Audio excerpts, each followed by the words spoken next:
اپنی previous lectures میں discuss کر چکی ہوں آئیڈیالوجی آف پاکستان کو. جیسے کہ آپ جانتے ہیں ideology of Pakistan is second name of ideology of Islam. اور اسلام ہی وہ طاقت تھی، اسلام ہی وہ واحد نظریہ تھا، فلسفی تھی جس نے مسلمانوں کو ایک الگ پہچان دی، اور ایک ایسا معاشرہ جو کہ ہندو ڈومیننٹ سوسائٹی، اس کے اندر مسلمانوں کو اپنی ایک الگ پہچان اس کو قائم رکھنے میں مدد دی. وہ اسلام ہی تھا، وہ اسلام کا وہی طاقت تھی.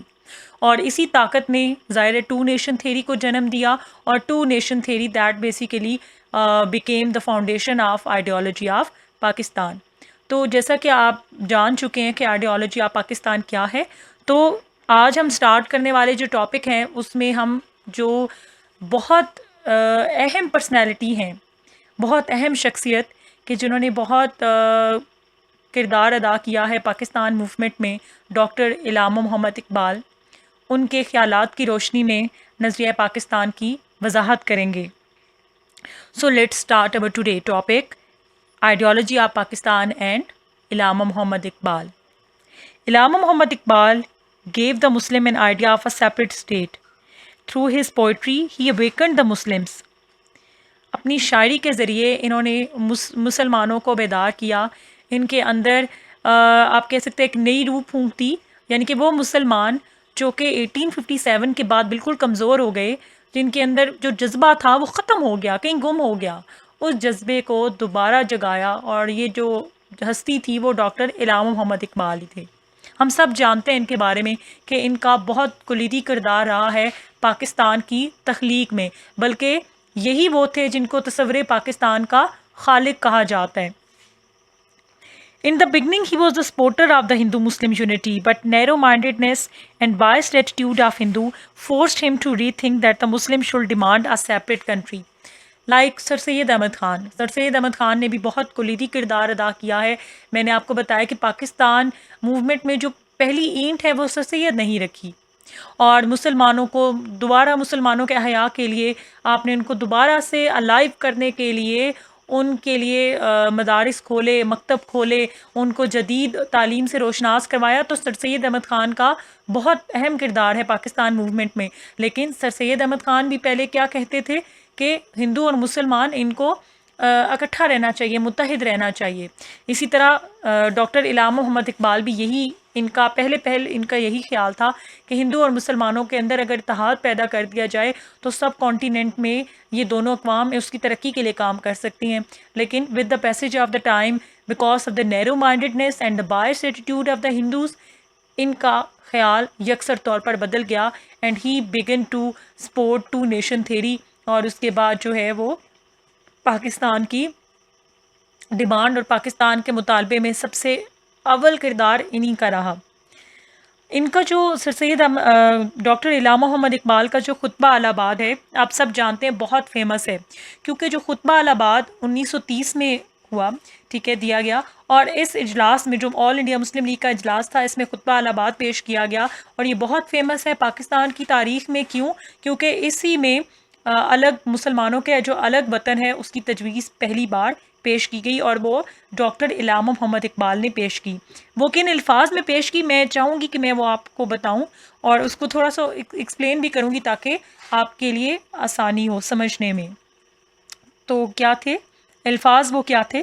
The formation of consolidated Northwest Indian Muslim state appears to me to the final destiny of the Muslims, at least of Northwest India.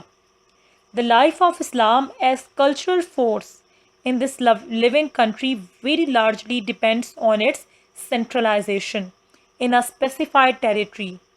I therefore demand the formation of a consolidated Muslim state in the best interest of India and Islam. اس کو میں explain کروں گی. The formation of consolidated north west Indian Muslim state, ان یہ جو دو لائنیں ہیں، پہلی دو جو لائنز ہیں، اس کے اندر علامہ محمد اقبال مطالبہ کر رہے ہیں کہ وہ ایریاز جو کہ north west Indian Muslim state سے مراد، یعنی کہ انڈیا کے جو ایریاز ہیں، یعنی کہ نارتھ ویسٹرن جو پارٹ ہے بھارت، متحدہ بھارت کا، متحدہ ہندوستان کا، اس کو سیپریٹ کر دیا جائے. کیوں؟ کیونکہ وہاں پہ Muslims they are in majority. اور جو اس ڈیمانڈ کا جو لاسٹ والی 3-4 لائنیں اس کے اندر وہ کہتے ہیں کہ اگر مسلمان چاہتے ہیں کہ اسلام کو پریزرو کیا جائے، اگر مسلمان چاہتے ہیں کہ اسلام جو ہے وہ بحیثیت ایک فورس زندہ رہے، تو اس مقصد کے لیے انہیں ایک الگ ریاست بنانی پڑے گی اور اس الگ ریاست میں اپنی مرکزیت قائم کرنی ہوگی. آئی دیر فور ڈیمانڈ، اسی وجہ سے میں مطالبہ کرتا ہوں of a consolidated Muslim state in the best interest of India and Islam. یعنی کہ میرا جو مطالبہ ہے نا الگ ریاست کا، یہ بھارت کے حق میں، ہندوستان کے حق میں بھی بہت بہتر ہے، اور اسلام کے لیے تو یہ واقعی سود مند ہے. اب آگے جو نیکسٹ اس ٹاپک کا پورشن ہے وہ یہ بات کرتا ہے کہ علامہ محمد اقبال جو ہے وہ اسلام کو کس طرح سے مانتے ہیں، یعنی کہ اسلام کو آپ ایک کمپلیٹ نظام مانتے تھے. اور اس کے بارے میں اقبال کیا کہتے ہیں؟ سب سے پہلے تو علامہ محمد اقبال 2 نیشن تھیوری کے حوالے سے کہتے ہیں کہ مسلمان جو ہے وہ ہندوستان میں نہیں رہ سکتے، متحدہ ہندوستان میں ہندوؤں کے ساتھ نہیں رہ سکتے. کیونکہ ان کا کلچر اور ان کا ریلیجن سب کچھ ڈفرینٹ ہے فرام دا ہندوز. اس مقصد کے لیے چاہے دیر سے یا جلدی مسلمانوں کو بلکہ یہاں پہ آپ پریڈکشن کر رہے ہیں اور آپ کہہ رہے ہیں کہ مسلمان جلد یا بدیر اپنی ایک الگ ریاست قائم کر لیں گے، اور ان کو کرنا پڑے گی کیونکہ اس کے علاوہ کوئی اور سلوشن نہیں ہے. آپ اسلام کو ایک کمپلیٹ نظام مانتے تھے، اور علامہ اقبال کہتے ہیں India is a continent of human groups belonging to different race, speaking different languages, and professing different religions. It was the prime duty of all civilized nations to show utmost regard and reverence for the religious principles, cultural and social values of other nations. یعنی کہ علامہ محمد اقبال فرماتے ہیں کہ جو سب continent ہے، جو India ہے، اس میں کوئی ایک نسل انسانی نہیں رہ رہی. یہاں پہ ڈفرینٹ ہیومن گروپس رہتے ہیں جو مختلف نسلوں سے تعلق رکھتے ہیں، جو مختلف زبانیں بولتے ہیں، جن کی مذاہب مختلف ہیں. تو اب کیا ہے، جو ایک سویلائز نیشن ہوتی ہے نا، جو ایک مہذب قوم ہوتی ہے، اس کا سب سے پہلا فریضہ کیا ہوتا ہے کہ وہ جو باقی مذاہب ہیں ان کا احترام کرے، ان کے ریلیجیس پرنسپلس کا احترام کرے، ان کے کلچر کا، ان کے سوشل ویلیوز کا ان کو رسپیکٹ دے. اس کے بعد ہم پڑھتے ہیں نیکسٹ ٹاپک، سب ٹاپک جو کہ ہے Allama Muhammad Iqbal and the concept of millat. Allama Muhammad Iqbal جو ہے وہ اسلام کو پوری طرح سے قابل عمل سمجھتے تھے، اور آپ کہتے تھے کہ جو اسلام کا نظام ہے وہی سب سے بہترین ہے، اس کا کوئی مقابلہ نہیں. اور آپ کہتے ہیں کہ جو ملت ہے، جیسے ملت کے کنسیپٹ کے بارے میں میں تھوڑا سا آپ کو بتاتی چلوں. ملت کیا ہے؟ ملت نیشن. اور جو ویسٹرن کانسیپٹ ہے نا ملت کا، نیشن اسٹیٹ کا، اسلام کا جو نیشن کا کانسیپٹ ہے وہ اس سے بہت ڈفرینٹ ہے. اسلام جغرافیکل باؤنڈریز کو نہیں مانتا. اسلام کہتا ہے کہ ہر وہ شخص جو کلمہ گو مسلم ہے، وہ چاہے دنیا کے کسی بھی بر اعظم میں رہتا ہو، کسی بھی کونے میں رہتا ہو، وہ کلمہ پڑھتا ہے تو وہ کس کا حصہ ہے؟ وہ ملت اسلامیہ کا حصہ ہے. تو اقبال چاہتے تھے کہ مسلمان جو ہے وہ اسی طرح کی دنیا کے اندر اپنی ایک اسی اتحاد کو دوبارہ سے قائم کریں. آپ اپنی مشہور اشعار ہیں ان میں کیا فرماتے ہیں؟ آپ کہتے ہیں اپنی ملت پر قیاس اقوام مغرب سے نہ کر، اپنی ملت پر قیاس اقوام مغرب سے نہ کر، خاص ہے ترکیب میں قوم رسول ہاشمی صلی اللہ علیہ وآلہ وسلم. ان کی جمعیت کا ہے ملک و نسب پر انحصار، ان کی جمعیت کا ہے ملک و نسب پر انحصار، قوت مذہب سے مستحکم ہے جمعیت تیری. یعنی کہ میں اس کو ایکسپلین کروں گی. آپ کہتے ہیں کہ جو اسلام کی جو ملت کا کانسیپٹ ہے اس کو مکس مت کیا جائے، اس کا کمپیریزن، کوئی کمپیریزن اس کا ہے ہی نہیں. کس کے ساتھ؟ ویسٹرن کانسیپٹ آف نیشن کے ساتھ.